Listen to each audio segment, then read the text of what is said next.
남의 피를 공급받는 수혈은 갖가지 부작용의 위험이 있지만 중증 빈혈 환자의 경우 어쩔 수 없이 수혈 치료가 이뤄져 왔습니다. 네, 그런데 중증 빈혈 환자도 부작용의 위험이 있는 수혈을 받지 않는 치료법으로 충분히 치료가 가능하다는 것이 국내 한 대학병원의 오랜 임상시험 결과 밝혀졌습니다.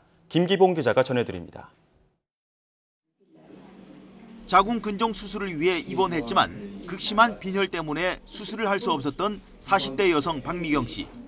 일반적으로 당연히 수혈을 받아야 할 경우지만 한 대학병원에서 무수혈 치료를 받고 빈혈이 치유됐습니다.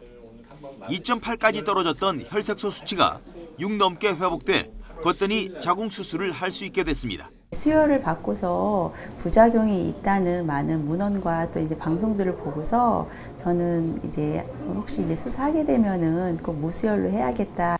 혈색소 수치가 8 이하로 떨어진 상태를 중증 빈혈이라 하는데 특히 5 이하로 떨어지면 수혈을 하는 게 당연한 것으로 여겨져 왔습니다. 피를 직접 공급하기 때문에 혈색소 수치가 바로 올라가 효과가 빠르고 간편한 점이 있기 때문입니다. 하지만 수혈은 감염이나 면역 반응이 생기기 쉽고 그로 인해 합병증과 생존율 저하로 이어질 수 있다는 위험 부담이 늘 있습니다. 그런데 이런 위험 부담을 안고 굳이 수혈 치료를 하지 않아도 된다는 연구 결과가 나왔습니다.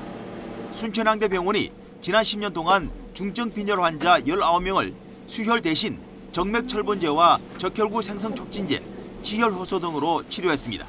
그 결과 수혈 치료와 같거나 더 나은 빈혈 치료의 효과가 나왔으며 사망이나 합병증은 전혀 없었습니다. 바로 수혈을 하지 않고 정맥철분제 같은 약물이라든지 아니면 조혈제를 투여함으로 해서 그 빈혈을 교정을 하고 또 수혈로 인한 합병증 같은 것을 예방하고 또 수술 후에 회복 기간을 단축시킬 수 있는 그런 장점이 있습니다.